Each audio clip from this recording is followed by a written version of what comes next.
ఇదివరకు 2014లో దాదాపు 49 నియోజకవర్గాల్లో ఎస్సీ ఎస్టీలే బీజేపీ గెలుచుకుంటే 2019లో దాదాపు 90 సీట్లు వీళ్ళకి వచ్చినాయి, ఎస్సీ ఎస్టీ సీట్లు.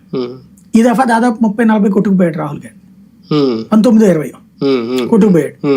ఎందుకంటే ఆ బెల్ట్ లోనే ఇతను రిజర్వేషన్లు తీసేస్తున్నారు అన్న ప్రచారం చేశాడు. ఆ దుష్ప్రచారానికి తగిన సమాధానం చెప్పలేకపోయారు. చెప్పారు, మోడీ చెప్పాడు, అమిత్ షా చెప్పాడు, అంబేద్కర్ రాసిన రాజ్యాంగం అది మాకు గౌరవం అన్నాడు, ఇదంతా చెప్పుకొచ్చారు.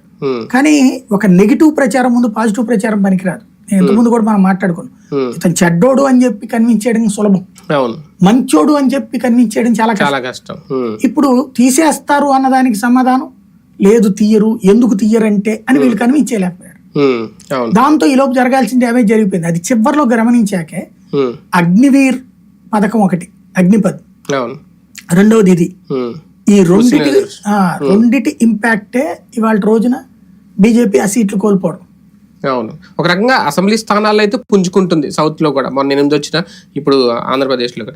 కానీ ఒకసారి తెలంగాణ గురించి కూడా మాట్లాడుకుంటే చాలా వ్యూహాత్మకంగా బీఆర్ఎస్ ను మట్టి కరిపించడంలో బీజేపీ ఏమైనా సక్సెస్ అయ్యిందా అనేది, కవిత అరెస్ట్ కానివ్వండి, ముందే ఎన్నికలకు ముందే జరగడం, కంప్లీట్ గా ఒక వెలుగు 10 ఏళ్ల పాటు తెలంగాణలో ఏలిన బీఆర్ఎస్ ఇప్పుడు పార్లమెంట్ లో కంప్లీట్ జీరో అయిపోవడం.